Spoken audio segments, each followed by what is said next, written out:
Tamil Nadu teachers education யூனிவர்சிட்டியில் B Ed 2ஆம் ஆண்டு படிக்கக்கூடிய மாணவர்களுக்கு என் அன்பான வணக்கங்கள்.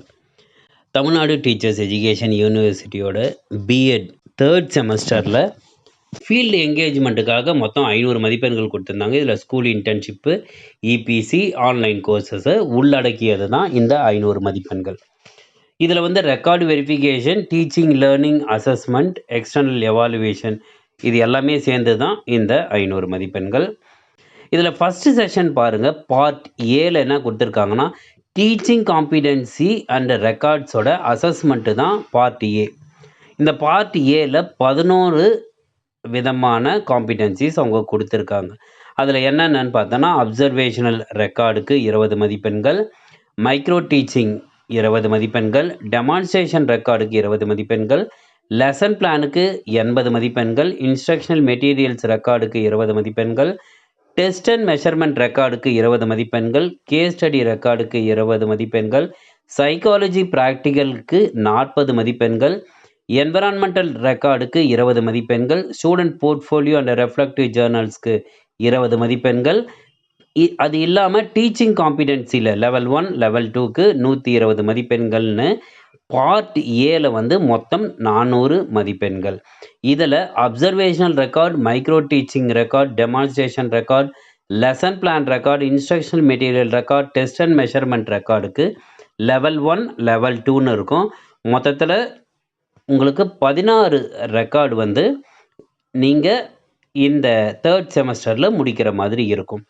இதில் பெரும்பான்மையான ரெக்கார்டு இந்த டீச்சிங் ப்ராக்டிஸ் போகும்பொழுதே நீங்கள் முடிச்சிடுற மாதிரி இருக்கும். ஒரு சில ரெக்கார்டு பிஃபோர் டீச்சிங் ப்ராக்டிஸ், அதாவது டீச்சிங் ப்ராக்டிஸ் போகிறதுக்கு முன்னாடியே ஒரு சில ரெக்கார்டு முடிச்சிடுற மாதிரி இருக்கும். ஆனால் இது எல்லாமே 3rd செமஸ்டரில் தான் நீங்கள் சப்மிட் பண்ணுற மாதிரி இருக்கும். நெக்ஸ்ட்டு பார்ட் பியில் பார்த்தீங்கன்னா என்ஹான்சிங் ப்ரொஃபஷனல் கெப்பாசிட்டிஸ், அதாவது இபிசியில் ஒரு 4 ரெக்கார்டு இருக்குது. அதில் first reading and reflecting on டெக்ஸ்ட்டுன்னு அந்த ரெக்கார்டுக்கு 20 மதிப்பெண்கள், ட்ராமா அண்ட் ஆர்ட் இன் எஜுகேஷனுக்கு 20 மதிப்பெண்கள், கிரிட்டிக்கல் அண்டர்ஸ்டாண்டிங் ஆஃப் ஐசிடிக்கு 20 மதிப்பெண்கள், அண்டர்ஸ்டாண்டிங் த செல்ஃப்க்கு 20 மதிப்பெண்கள் என பார்ட் பியில் 80 மதிப்பெண்கள். பார்ட் சியை பொறுத்த வரைக்கும் ஆன்லைன் கோர்ஸ், அதாவது ஸ்வயமில் நீங்கள் ரிஜிஸ்டர் பண்ணிவிட்டு அதில் ஏதாவது ஒரு கோர்ஸ், அந்த கோர்ஸ் உங்கள் பெடகாஜிக்கு ரிலேட்டடாகவோ இல்லை எஜுகேஷனுக்கு ரிலேட்டடாகவோ அல்லது பேசிக் டிசிப்ளின் ஸ்கில்ஸ்க்கு ரிலேட்டடாகவோ ஏதாவது ஒரு கோர்ஸை தேர்ந்தெடுத்து அந்த கோர்ஸில் ஒரு சர்டிஃபிகேட்டை நீங்கள் ப்ரொடியூஸ் பண்ணும்போது அதற்கு 20 மதிப்பெண்கள். ஆக பார்ட் ஏக்கு 400, பார்ட் பிக்கு 80, பார்ட் சிக்கு 20 மதிப்பெண்கள் என 3rd செமஸ்டரை பொறுத்த வரைக்கும் உங்களுக்கு 500 மதிப்பெண்கள் இருக்கிறது. ஒவ்வொரு ரெக்கார்டையும் தனித்தனியாக ஒவ்வொரு வீடியோவாக போடலாம்னு இருக்கேன். அதன்படி பார்த்தா இப்போது ஃபஸ்ட்டு ரெக்கார்டு ஆன அப்சர்வேஷன் ரெக்கார்ட் லெவல் 1 லெவல் 2 பற்றி தான் இந்த வீடியோவில் நம்ம ஸ்பெசிஃபிக்காக பார்க்க போகிறோம். 3rd செமஸ்டரில் எழுதக்கூடிய ரெக்கார்டில் ஃபஸ்ட்டு நம்ம பார்க்கக்கூடிய ரெக்கார்ட் அப்சர்வேஷன் ரெக்கார்டு, அதாவது உற்றுநோக்கல் பதிவேடு. இந்த உற்றுநோக்கல் பதிவேடு எப்போ எழுதணும் அப்படின்னா, ஒரு ஸ்டூடெண்ட் டீச்சர் ஸ்கூலுக்கு நீங்கள் செல்லும் பொழுது அங்கே இருக்கிற ஹெட் மாஸ்டர் உங்களுக்காக ஒரு கைட் டீச்சர் அலாட் பண்ணுவாங்க. கைட் டீச்சர் அவங்களுக்குன்னு ஒதுக்கப்பட்ட அந்த பாட நேரங்களில் கிளாஸ் எடுக்கும் பொழுது ஸ்டூடெண்ட் டீச்சர் அந்த கிளாஸை அப்சர்வ் செய்து இந்த 45 நிமிடம் கிளாஸில் அவங்க என்னென்ன செஞ்சாங்கன்றத ஒரு திரட்டி அதை ஒரு பதிவாக கொடுக்கறது தான் இந்த உற்றுநோக்கல் பதிவேடு, அதாவது அப்சர்வேஷன் ரெக்கார்ட். இந்த அப்சர்வேஷன் ரெக்கார்டு லெவல் 1 லெவல் 2 அப்படின்னு தனித்தனியாக பிரிச்சுட்டு லெவல் 1க்கு 5 கிளாஸ் கைட் டீச்சர் எடுக்கிற கிளாஸை அப்சர்வ் பண்ணி அதை ரெக்கார்டாக கொடுக்கணும். அதே மாதிரி லெவல் 2க்கு கைட் டீச்சர் எடுக்கிற கிளாஸை நீங்கள் அட்டன் பண்ணிவிட்டு அதை ஒரு ரெக்கார்டாக கொடுக்கணும். ஆக மொத்தத்தில் 10 கிளாஸஸை நீங்கள் அட்டன் பண்ணிவிட்டு அந்த அட்டன் பண்ணதில் நீங்கள் என்னென்ன தகவல்களை சேகரிச்சிங்களோ அதை திரட்டி ரெக்கார்டாக சப்மிட் பண்ணுறது தான் இந்த அப்சர்வேஷன் ரெக்கார்ட். இந்த அப்சர்வேஷன் ரெக்கார்டில் என்னென்ன சப்டாபிக்ஸ் நம்ம கொடுக்கணுன்றதை நம்ம பார்த்துடலாம்.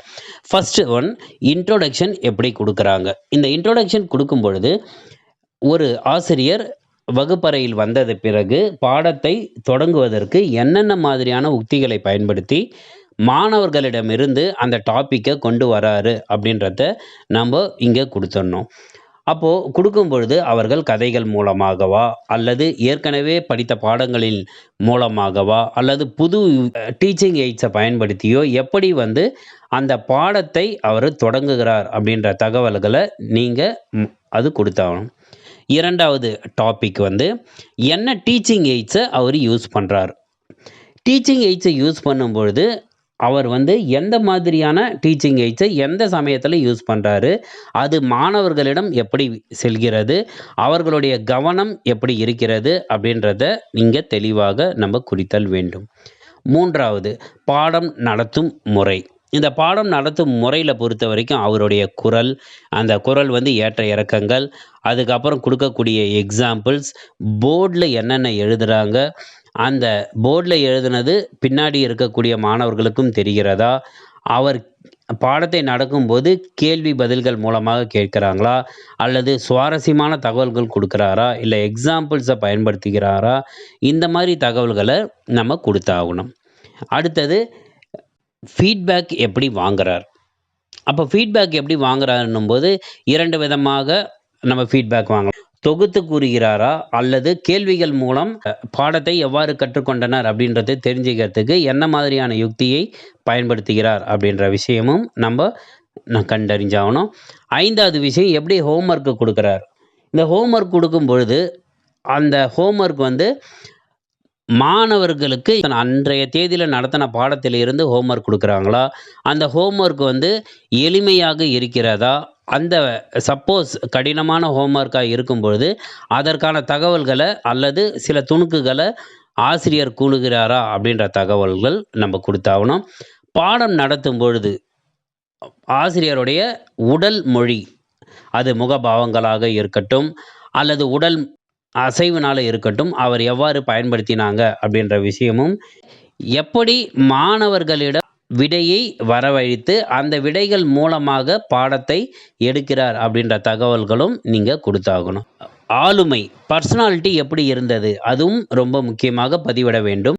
ஆசிரியருடைய கேரக்டர், பிஹேவியர், அப்புறம் ட்ரெஸ்ஸிங், அவங்க பேசக்கூடிய வார்த்தைகள், உச்சரிப்புத்தன்மை, இவை எல்லாமே சேர்ந்தது ஆளுமைன்னு சொல்லுவோம்.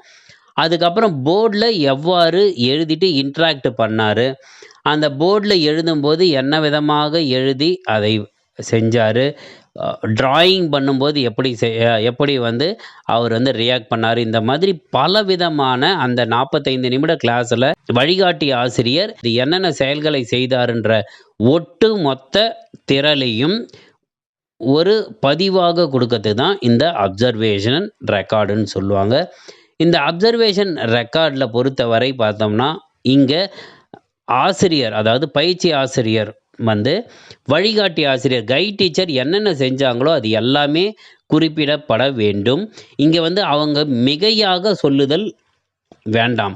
அதாவது என்ன பண்ணுவாங்கன்னா, சில பேர் வந்து டீச்சிங் எய்ட்ஸே பயன்படுத்தியிருக்க மாட்டார் அந்த டாப்பிக்கு.